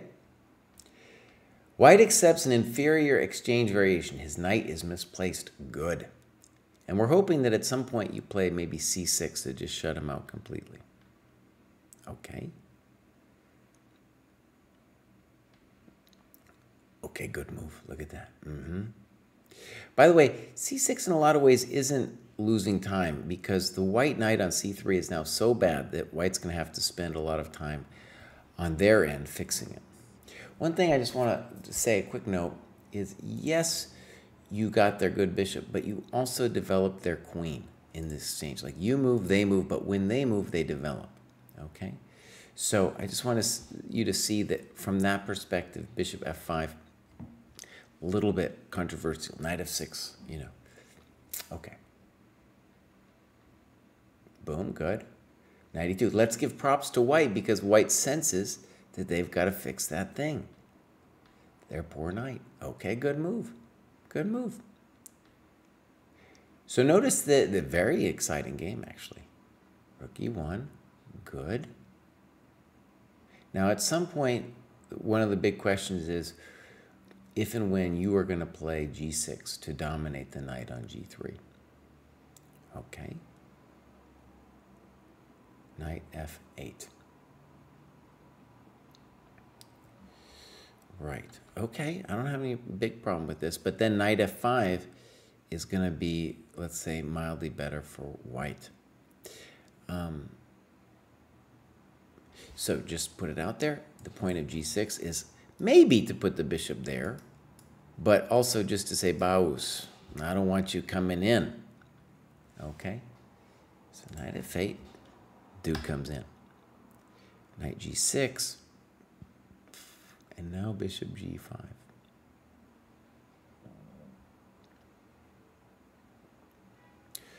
Okay. Let's look at your variation here, knight e7.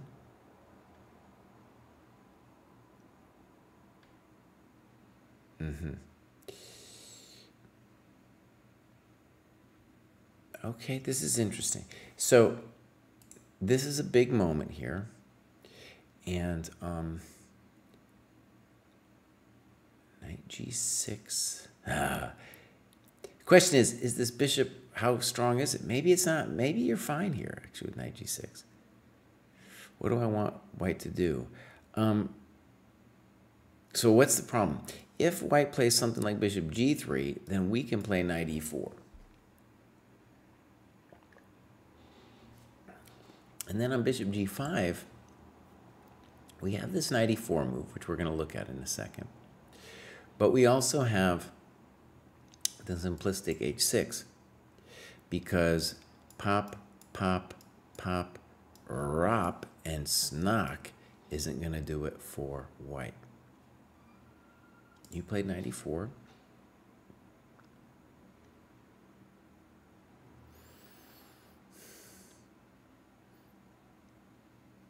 And I'm going to go ahead and say this doesn't do it for me for white. So the question is, does white have anything here?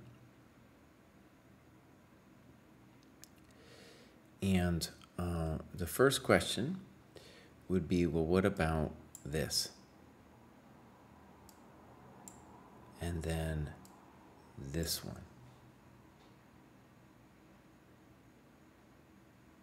Evaluation question, right? Okay, but this isn't it. Okay. Okay. I felt that I had outplayed him in the sequence and that this trade gave me several pluses. Okay, I kind of disagree, because now he has a jump on you on the king side, and I'm worried that he's going to be a little too close to your business, if you know what I mean. Also, e6 is not forced here.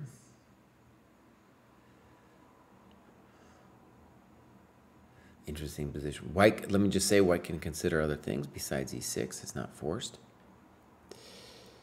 Pop, pop, rook f8. Good move. Queen g4. And now queen b6.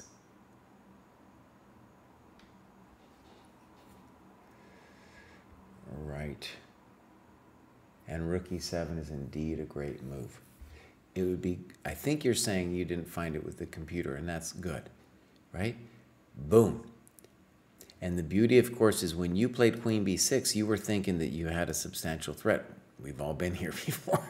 We've been to this party before. But, of course, the knight is doing a job, right? So, knight f6, correct. Queen g5. Queen b6, something like this. But notice that queen b6 is a little frisky, and we have to then start evaluating some things, such as knight f5, right? It's still pretty hot. Knight f5, g6. Now, let me just stop us right there, because I can tell you right now, this is the party is just beginning, okay, in terms of the analysis. Okay. Boom. Here we go. Boom. Boom.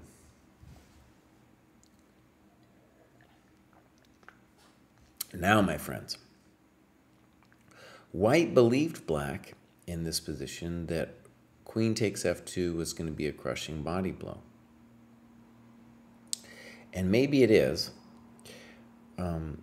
but it all is dependent on this move, queen d3, because this doesn't do it. But you know what does is knight c5 does it.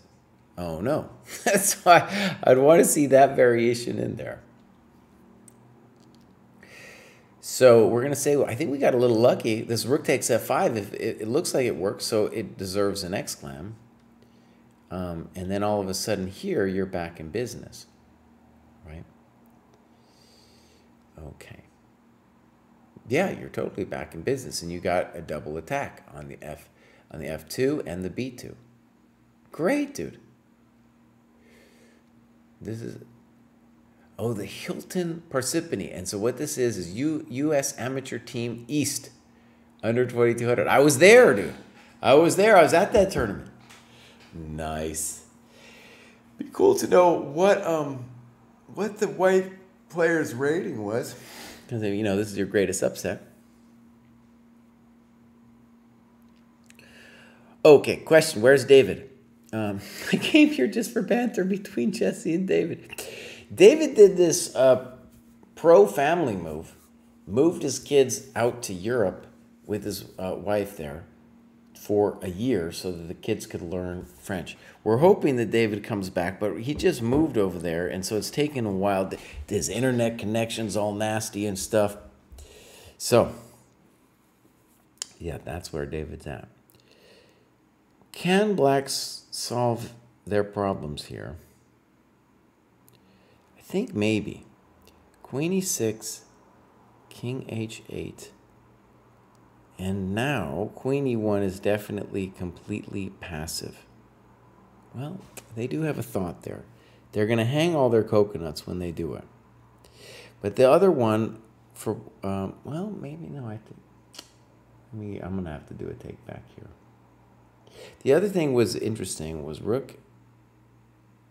Whew. Let's try rook f1, queen b2. Oh, no, but then you just hide. And you say, I'm out of here. I'm guarding this pawn. Okay.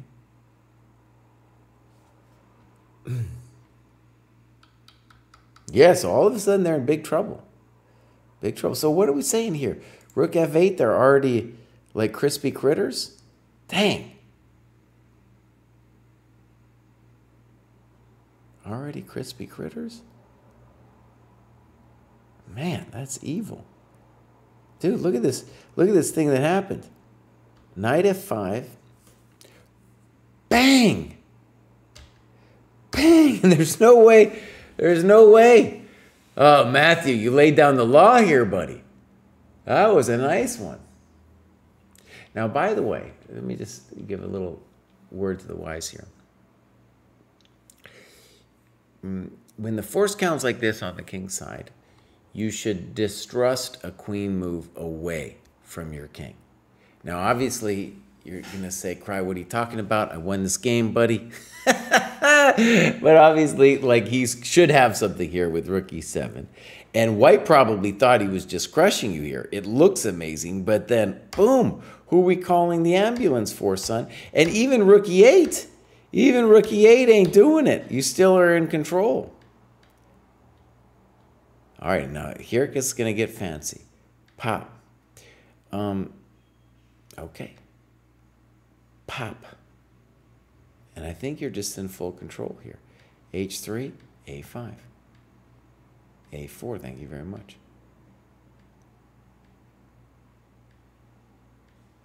Check to the miserable king. Ooh, doggy.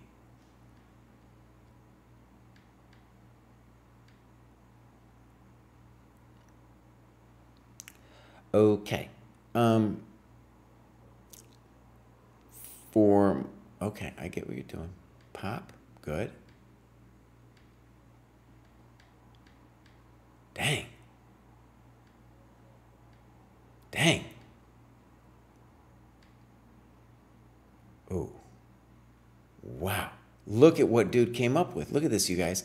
Normally here you have to watch out for the following repetition trick, and look what black does. He says, nope, I got that covered, Bows. And whatever you do, I'm playing queen g7 next. My pawn is queenie. Dude, that was next level. That was next level. Oh. shoot, man. That's right, dude. We're not letting him back, in fact, until he does his mates. We ain't letting him back, dude. Dude, that was great. The finish? Here my opponent began to think. Let's go back here. There was a threefold repetition and said, I think it is threefold. Oh, and he actually said it out loud. You're not allowed to do that, buddy. No lo puedo. I said the queen was on b7 before and is on a7 now, so I don't think it is. He did not disagree or call the TD to make a claim, and I don't think it is threefold after review. Oh, I'm sorry. Let me take it back. He is allowed to say it's threefold. I didn't realize he was making a claim. If you make a claim, generally, you know, you gotta stop the clock. You gotta look at the score sheets, that kind of stuff. Okay, great game, Crazy Tom, dude. That was it, man. Especially the geometry lesson you applied at the end. Oh, that was some real work, buddy. He thought, you know, he probably played on thinking like, well, it's going to be a threefold repetition anyway. No, it wasn't. Look at this business here. I push the pawn. You give me a check. Boom, but my queen is coming all the way back. That's right. That's right. We're calling the ambulance on you. For you, my friend. Even has the nerve to play queen h6. Come on. Give me a break, son. All right. We got, I think, one more. Crazy Tom, you're bringing it, dude. Let's go back and look at Crazy Tom. One more thing here. So, dude has made 99 points. And what we can say is Crazy Tom needs to first enter the fact here that they did a game. And then to do more game analysis. Crazy Tom, you're bringing it, dude. 15-16. That was a, I don't know if I want to be too much to say it was GM level endgame, but it was a geometry lesson. And generally at 15-16, I'm not seeing geometry lessons, okay? So you should be really happy with that one. Okay, back, Mr. Kraai. And now, the final one of the day, we got Tarsi also in that cohort. Maybe Tarsi's just making a jadoob to their business. ChessCom Rapid up 51 points. Okay, let's take a look. Activity. It might just be a jadoob because we don't got much going on. Let's see games. Nothing. Okay, so I think this is just a jadoob. Tarsi's just adjusting the levels here. You guys, that was a great grad show. Oh, man. That was beautiful. Absolutely beautiful. Someone's shouting at me on the Discord. Let me just see. No, not that important. So that was great. I'm going to rate somebody. If you haven't checked out the Dojo Training Program, that's what we've been doing today. Beautiful. Beautiful. And just to show, let's go look at some of these. Let's go look at Crazy. Who had the most? Let's go look at Imp. Dude, look at the stuff that Imp is doing here. This is what Imp did to get to the next level. 147 dojo points. And dude is doing the work, man. Dude is doing the work. Who are we going to rate? We got to be rating GM Hans Niemann, dude. Right? He's we got to rate that guy. I guess, dude. I guess the attitude. The attitude. I'm going to rate that dude, man. You know, just one time, Hans. You get this from me. Earlier on, we were talking about, there was a guy, let's go back. I'm terrible with names, but it was an Andrew. Andrew here is playing at the Mechanics. And Hans played on the Mechanics team with me and David back in the day when he was a little obnoxious kid. He's still kind of obnoxious. In any case, so this is for you, Hans. We're rating you, buddy. We're rating you. Here we go. Now, like I said, if you don't know anything about this, check out ChessDojo.club. Any kind of, you just type in Chess Dojo Training Program. You're going to find it. The place to. And we've built it. Jack has built this site. We have like people, you know, doing the program, other people doing the site, other people really helping out. It's a community effort. Really great. Bye, everybody. I will be back next week. I'll be back some other time too, but always the graduate show is this time every week. Bye.